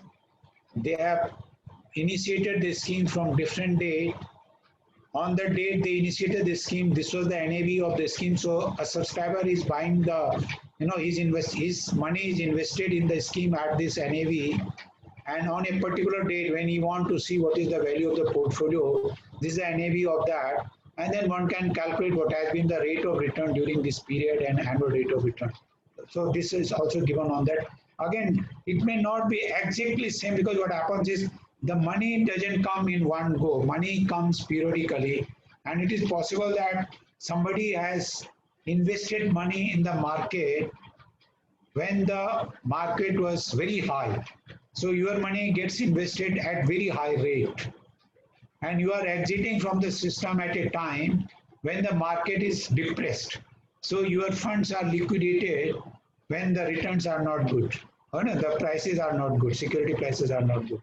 So it depends. And because of that flexibility, because of this problem, we have also given a choice to the subscriber to defer the liquidation of the portfolio and annuitization of the portfolio. Like, if I superannuate by the end of this month, it is not necessary for me to liquidate that portfolio at the end of this month. I can defer it depending upon the market situation. Next one.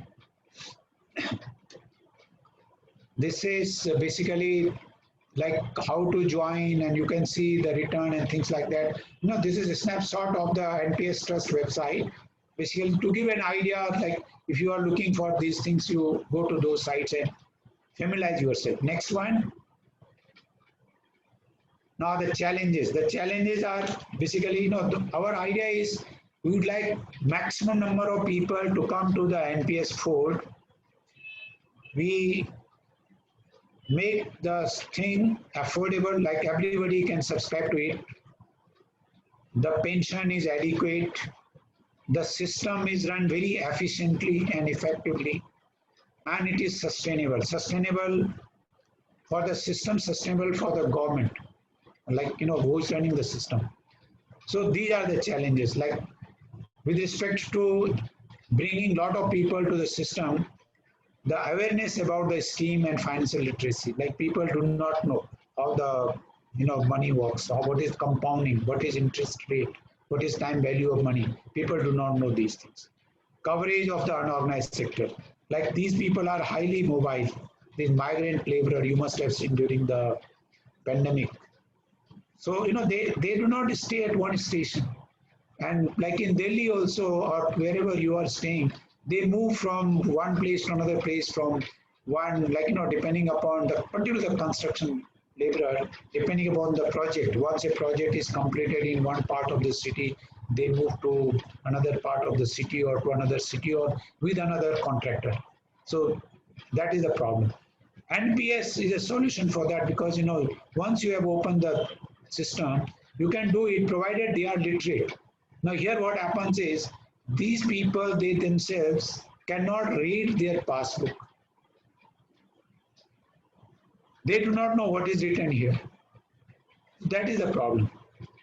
So because of that, the coverage of, like, we have brought a lot of people under the NPS. You must have seen the number of people under the NPS Lite, and if you go through the websites of PFRDN and NPS Trust, you will see their annual report and their monthly report. They give the data. So there are a lot of subscribers from the lower section of the society, but the money that has come from them is very, very limited, very small amount. Then with that one, whether we can give them, even if they remain, like, if somebody is contributing 500 rupee per annum or 1000 rupee per annum, say for 25 years. So that after 25 years would not be large enough to give him or her a pension which would meet both ends. Okay. So this is what it is. From my side, it is over. If you have any questions, comments, observations, you are most welcome.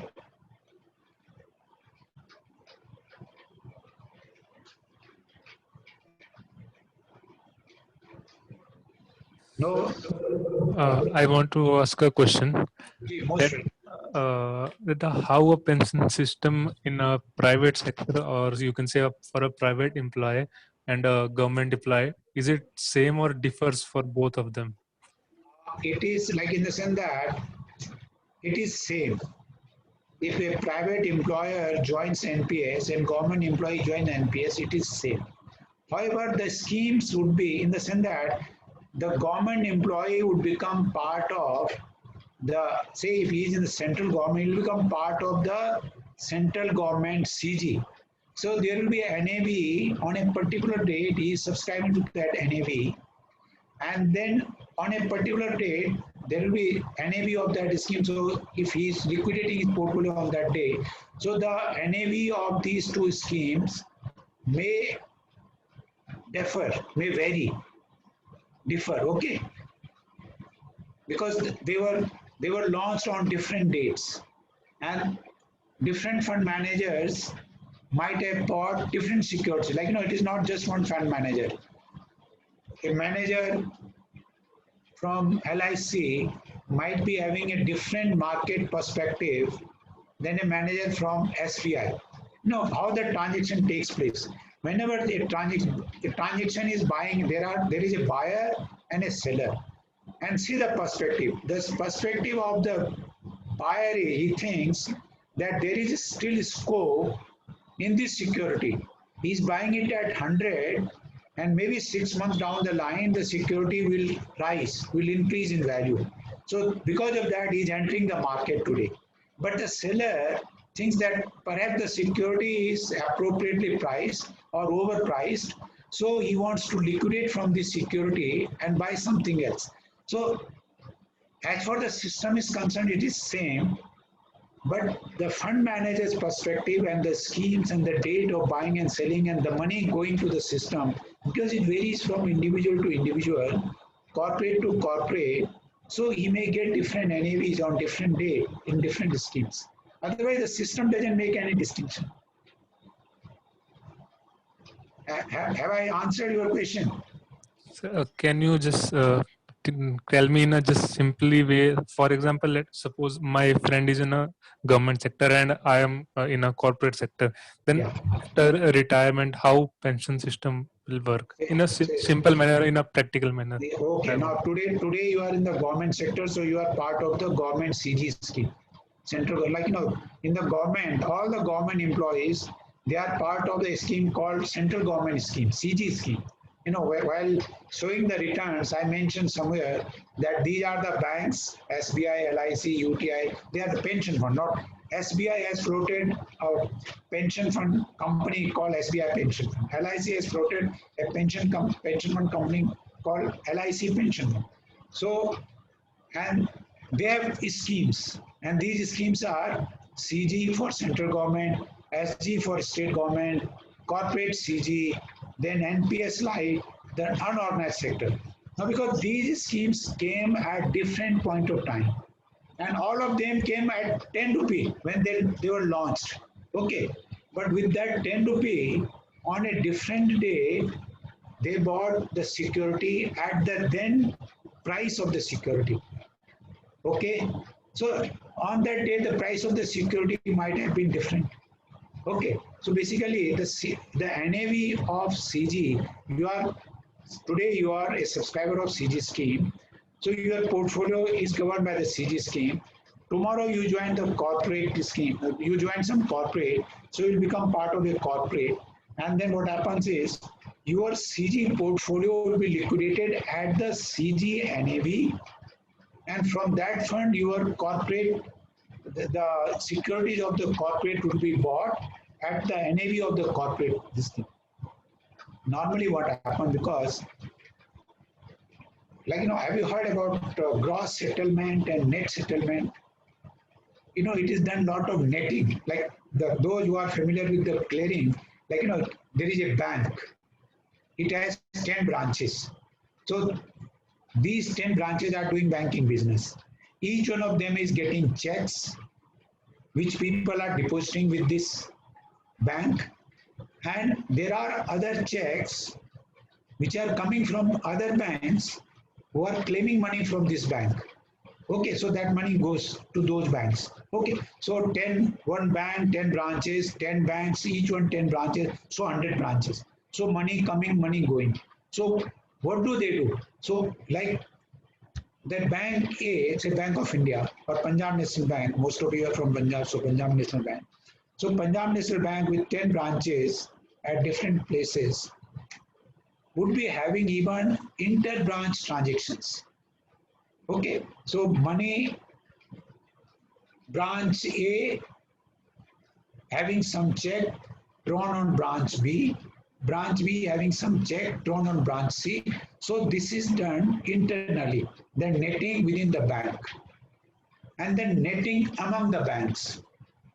Okay, so earlier this used to be done initially at bank level within the bank, and then just one branch used to go to the Reserve Bank of India and then among the banks at RBI level. But now it is a different system.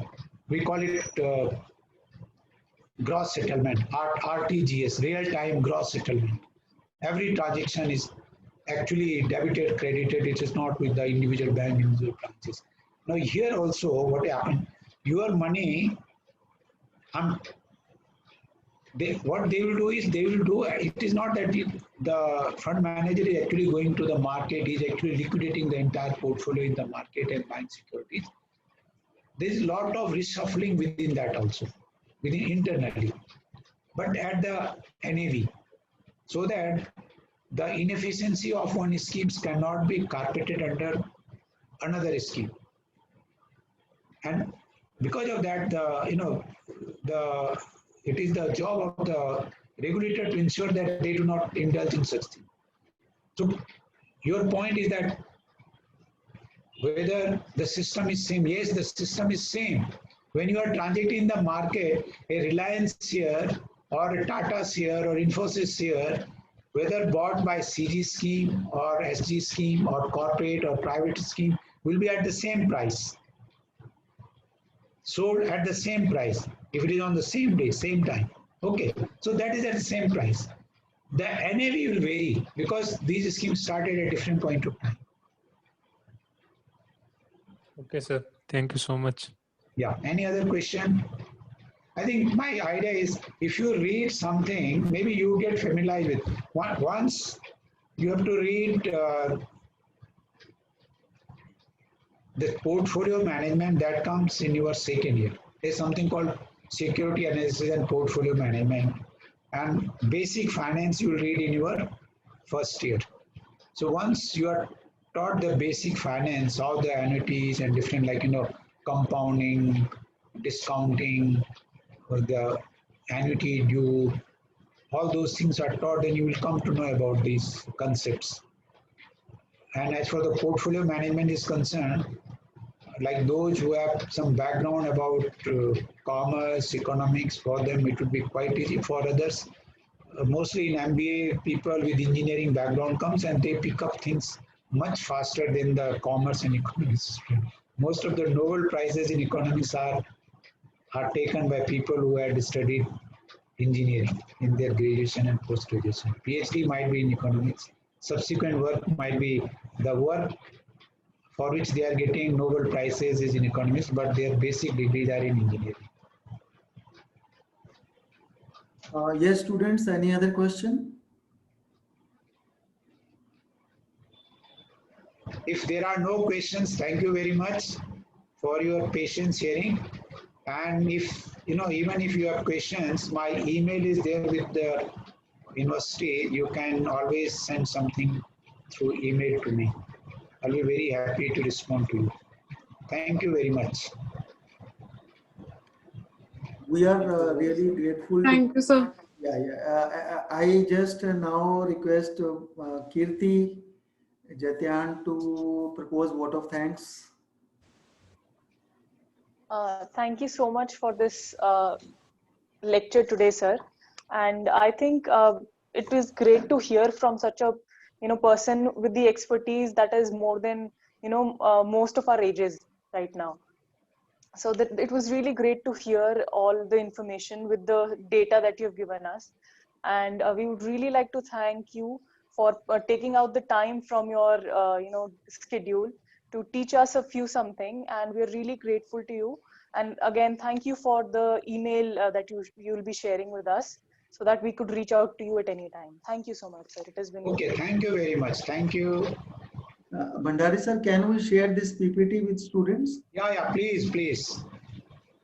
Please share my email and this slide, this presentation also with the student. And I've told that wherever there were tables, graphs, charts, they are not updated, but I have given you the concepts, and I'll be very happy if you try to update it based on the basic documents which are available on NPS Trust site and PFRDA site. What you have to see is their monthly, the PFRDA comes out with a bulletin called Monthly Pension Bulletin and Annual Report. So all this data is there. Thank you very much, Bhandari sir. And really, we are so grateful to you, sir. Thank you very much. Students, just for 2 minutes, there will be one announcement. And Bhandari sir. Yeah, I can exit. Yes, sir. Okay. Thank you, sir. Thank you very much.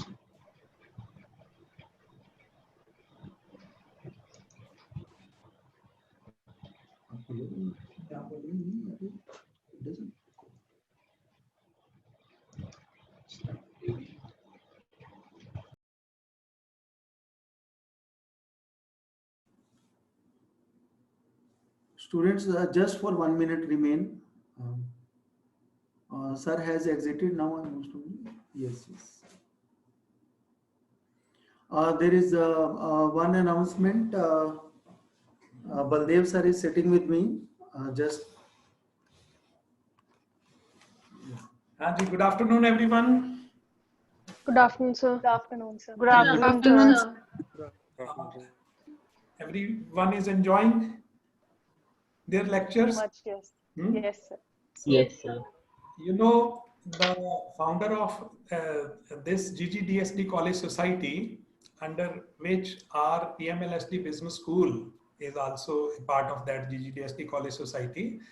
And the founder, Pandit Mohan Lal ji, जिनके नाम से ये PML start होता है. So his anniversary, death anniversary is on 30th of August. And every year, all those students, those who are from SD College, they know it, that on that particular date, blood donation camps and other social activities, and then bhajans, and then a lecture from a dignitary. Every year they celebrate like that. So death anniversary of Panditji. So are you, any one of you, interested in performing on that particular day, or you can send in a recording form any bhajan, ठीक है ना, suitable to the occasion. It's Panditji's death anniversary, and if anyone wants to perform, sing a bhajan, ठीक है, in his memory. yes, students, you can come live on August 30th. Okay, to bhajan, to speak the bhajan, or you can record the bhajan and send it to me, right? And we will check that particular bhajan. If editing will be required, so we can play that bhajan to that particular occasion. If anybody would like, you can speak now also, or we will send you one email also, forward you, and you can attach your bhajan and reply to that also. So whichever you want, that we can do. So what is the last date? Last date to aaj Today was the last date, but you can take 2-3 more. After the bhajans, Member Parliament Mr. Ashwini Kumar is to deliver his talk on that. Okay, so can we ask them by maybe Saturday or Friday? By tomorrow, yes. Sir is saying by tomorrow, maybe by tomorrow evening. Yes, Tomorrow. by tomorrow. By tomorrow. Okay, we will. You can record your bhajan and you can send it to us. Or anybody who is interested to speak in live in the sense online when this event will happen on this will Sunday. In the shape of a webinar. This will be in the shape of a webinar. Yes, please. What is your response?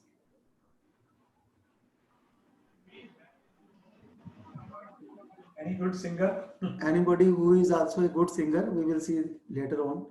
So this you need to speak for bhajan. Maybe 3-4 lines also, not necessary for 5 minutes. 2 minutes, 3 minutes. Maybe 1 minute, 2 minutes. Yes, anybody? One participant from each of our 7 institutes. Yes. No one, or you will decide, should I send you an email? Yes.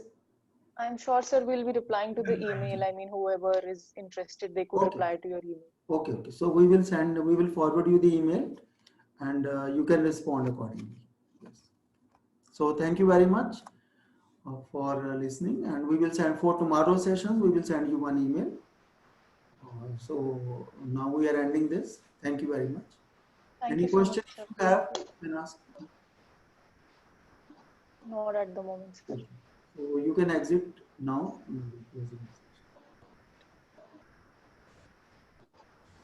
Thank you, sir.